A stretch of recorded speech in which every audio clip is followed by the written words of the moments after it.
নগরের প্রতিনিধিমণ্ডলী মঞ্চে উপস্থিত আছেন কুমিল্লা জেলা প্রশাসক সহ এই উপজেলা নির্বাহী উপজেলা প্রশাসক সহ যারা আছেন এবং ছাত্রছাত্রীবৃন্দ সুদীবৃন্দ, আপনাদের সবাইকে আমি শুভেচ্ছা জানাচ্ছি।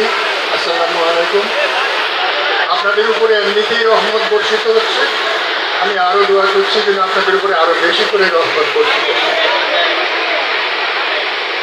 এখন এই বৃষ্টির আওয়াজে কিছু বলা যাবে যা বললে আপনারা শুনবেন কিনা বুঝতে পারছি না। যাই হোক, আমার একটু আগে যে ঘোষণা হলো যে আমি নজরুল পদক পেয়েছি, তাতে আমার কিছুটা দায়িত্ব বেড়েছে।